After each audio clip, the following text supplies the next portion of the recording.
Hello, hi, അസ്സലാമലൈക്കും. Welcome to നമ്മുടെ channel. അപ്പോൾ ആദ്യമായിട്ട് കാണുന്ന കൂട്ടുകാരാണെങ്കിൽ സബ്സ്ക്രൈബ് ചെയ്ത് ലൈക്ക് അടിച്ച് കമൻ്റ് അടിച്ച് കൂടെ കൂടിക്കോളൂ. പിന്നെ എന്തുണ്ട് വിശേഷം? ഇപ്പോഴത്തെ പെൺകുട്ടികൾക്ക് പൊതുവെ ഓരോ പെൺകുട്ടികൾ ഇങ്ങനെ കല്യാണം കഴിഞ്ഞതിൻ്റെ ശേഷം ഇങ്ങനെ ആത്മഹത്യ ചെയ്യണതും ചിലർക്കൊന്നും ഫീലിങ്സ് കുറേ സങ്കടങ്ങളൊന്നും നമുക്ക് ഉള്ളിൽ ഒതുക്കാൻ പറ്റില്ല. ഏറ്റവും വലിയത് എന്താണെന്ന് പറയാം, നമ്മൾക്ക് ചില സ്നേഹിച്ചിട്ട് പോയിരിക്കും. ഇന്നത്തെ കാലത്ത് സ്വർണത്തിൻ്റെ വിലയൊക്കെ കൂടി വരുന്ന സമയത്ത് ഏറ്റവും നല്ലത് നിങ്ങൾ സ്വർണം കൊടുക്കാൻ കാട്ടി നല്ലതുണ്ട് അവൾക്കായിട്ട് ഒരു റൂം നമ്മളെ വീട്ടിൽ എപ്പോഴും ഉണ്ടായിരിക്കും. കാരണം അവൾ ഏത് വിഷമഘട്ടത്തിലും നമ്മളെ വീട്ടിലേക്ക് വന്നാൽ ഞാൻ എൻ്റെ വീട്ടിലും സുരക്ഷിതമായിട്ട് എനിക്കൊരു റൂമുണ്ടല്ലോ എന്നുള്ളൊരിത് വേണം.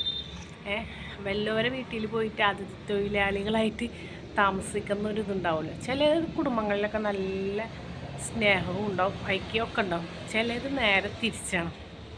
അപ്പോൾ നമ്മളെ പെൺകുട്ടികൾക്ക് കൊടുക്കേണ്ട ഏറ്റവും വലിയൊരു ഗിഫ്റ്റ് എന്താണെന്ന് പറയും, നമ്മളെ സ്വന്തം വീട്ടിലൊരു റൂം. അതിന് ഒക്കൂല കുറേ സ്വർണ്ണങ്ങൾ കൊടുത്താലും.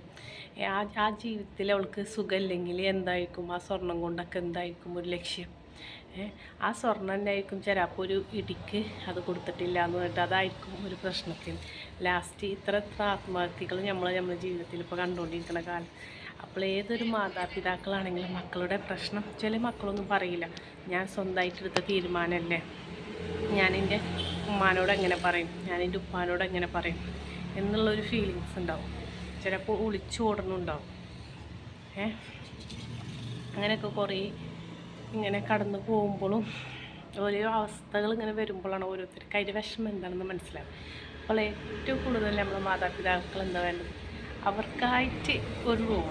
എൻ്റെ മോൾക്ക് എൻ്റെ കയ്യിൽ സ്വർണം ഒന്നുമില്ലെങ്കിലും എൻ്റെ മോൾക്കായിട്ടൊരു റൂം അവിടെ ഉണ്ട്. എൻ്റെ മോൾക്ക് എന്തൊരു ബുദ്ധിമുട്ടാണെങ്കിലും ഇവിടെ വന്ന് താമസിക്കാലോ എന്നുള്ളൂ. സ്വന്തം എനിക്ക് തോന്നണേ, എൻ്റെ ഒരു ഫ്രണ്ട് ഉണ്ട്, ഓൾ സ്നേഹിച്ച് കല്യാണം കഴിച്ചതാണ്. ഓക്കെയാണ്, ഹാപ്പി ആയിട്ട് അവൾ ജീവിക്കുന്നു, കുഴപ്പമൊന്നുമില്ല. പക്ഷേ കുറ്റപ്പെടുത്താനും സ്വന്തം ഉമ്മാനോട് അവളിങ്ങനെ കുറ്റം ഇങ്ങനെ പറഞ്ഞത്, അത് സ്വന്തം കൂടപ്പുറപ്പാണെന്ന് വിചാരിക്കണം. സ്വന്തം ഉമ്മാനോട് അവളിങ്ങനെ കുറ്റം ഇങ്ങനെ പറഞ്ഞു കൊടുക്കാനും എനിക്കറിയാവുന്ന കുറച്ച് ആൾക്കാർ ജീവിക്കുന്നുണ്ട് കേട്ടോ. ഉമ്മാക്കൊന്നും പറയാൻ പറ്റാത്തൊരു നിസ്സഹായ അവസ്ഥയിൽ നിൽക്കുന്ന ചില ഉമ്മമാരുണ്ടാവും. ആൾക്കാരെന്താ അങ്ങനെ പറയണം, നീ എന്താ ഇങ്ങനെ ചെയ്യണം?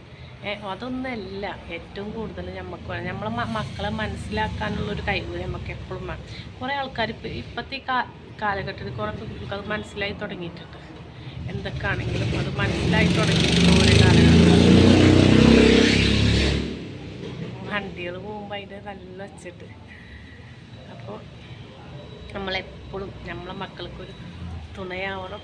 നല്ല എന്തും നമ്മളെ മക്കൾക്ക് നമ്മളോട് തുറന്ന് പറയാൻ പറ്റും. ഇപ്പോഴത്തെ കുട്ടികൾ എനിക്കറിയാവുന്ന ഒരു ചേച്ചിയുണ്ട്, ലോണൊക്കെ എടുത്തിട്ടാണ് മോളെ കെട്ടിച്ചില്ല, പഠിക്കാൻ വിട്ട്, നേഴ്സിങ്ങിന് പഠിക്കാൻ വിട്ടത്.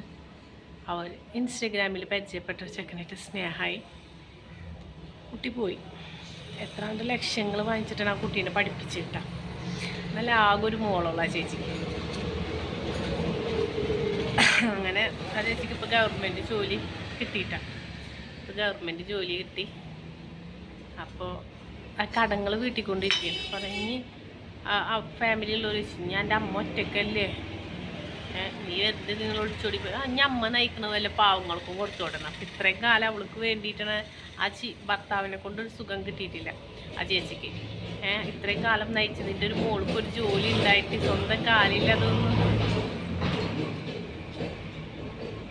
റോഡ് സൈഡായ കാരണം വണ്ടി സ്വന്തം കാലിൽ ഒന്ന് നിന്നോട്ടെ എന്ന് വെച്ചിട്ടായിരുന്നു ആ ചേച്ചി അത് കഷ്ടപ്പെട്ട് മൊത്തം. എനിക്ക് തോന്നുന്നു കഴിഞ്ഞതിന് മുന്നത്തെ ഞായറാഴ്ചയായിരുന്നു അതിൻ്റെ കല്യാണം കഴിഞ്ഞ പെൺകുട്ടി. ഹിന്ദു കുട്ടിയുടെ മുസ്ലിം ചെക്കനെ കല്യാണം കഴിച്ചത്. അപ്പോൾ ആ ചേച്ചി ഓരോ വിഷമങ്ങൾ പറയുമ്പോൾ ഞാൻ അവൾക്ക് വേണ്ടിയിട്ട് എന്തോരം കഷ്ടപ്പെട്ടെന്ന് പറയുമ്പോൾ അത് എന്താണെന്ന് ആലോചിച്ച് നോക്കിക്കേ. ഓരോരുത്തർക്ക് വരുമ്പോഴാണ് അതിൻ്റെ വിഷമം മനസ്സിലാക്കുന്നത്. അപ്പോൾ ഇപ്പോൾ ആ കുട്ടി ആ അമ്മനാണ് കുറ്റപ്പെടുത്തുന്നത്. കാരണം അതൊരു തെറ്റും ചെയ്തില്ല, അവൾ സ്നേഹിച്ചു, അവൾ പോയി. ഇത് ഇവിടെ പിന്നെ ഇവൾക്ക് വേണ്ടി പഠിക്കാൻ വരുത്തി വെച്ച കടങ്ങൾ വീട്ടിക്കൊണ്ടിരിക്കുന്നു. അപ്പോൾ ഇന്നത്തെ മാതാപിതാക്കൾ നമ്മളെ മക്കളെ വിഷമങ്ങൾ എന്താണ് അപ്പോൾ ചേച്ചി ഇന്നലെ കൂടി പറയാൻ 2000-3000 ഡ്രസ്സോളം അവൾ എടുക്കുള്ളൂ എന്ന്. അത് വാശി പിടിച്ച് അവൾക്ക് കിട്ടിയിരിക്കണത്. അത് ഞാൻ ചെയ്ത് കൊടുത്തുകൊണ്ടാണ് ഞാൻ ഇന്ന് ഇത് അനുഭവിച്ചത്. അങ്ങനെയുണ്ട് കേട്ടോ, 2 വശങ്ങളുണ്ട്. ചില നല്ല കുട്ടികളായിരിക്കും. അപ്പോൾ 2 വശങ്ങളുണ്ട് എല്ലാ കാര്യത്തിലും. അപ്പോൾ ഏറ്റവും കൂടുതൽ നമ്മളിപ്പോൾ ശ്രദ്ധിക്കണം, നമ്മളെ മക്കൾക്ക് കുറേ പൊന്നും മുതലൊന്നും കൊടുത്തിട്ടില്ലെങ്കിൽ അവർക്ക് നമ്മളെ വീട്ടിലൊരു റൂം, അതാണ് ഏറ്റവും ബെറ്റർ. എൻ്റെ വീട്ടിൽ എനിക്ക് എന്തൊരു പ്രശ്നം ഉണ്ടായാലും എൻ്റെ വീട്ടിൽ ചെന്നാൽ എന്നെ കയറ്റുമല്ലോ എന്നുള്ളൊരിത്, അതാണ്. അവിടെ അവർ അതിഥി തൊഴിലാളികളായി താമസിക്കുന്ന മാതിരിയല്ല. എൻ്റെ വീട്ടിൽ എനിക്കായിട്ടുള്ളൊരു സ്ഥലം ഉണ്ടല്ലോ, എന്നെ കുറ്റപ്പെടുത്താത്ത ആൾക്കാരുണ്ടല്ലോ എന്നുള്ളത്, അതാണ് ഏറ്റവും ബെറ്റർ. അപ്പോൾ വീഡിയോ ഇഷ്ടമാണെങ്കിൽ ഓക്കെ, ബൈ.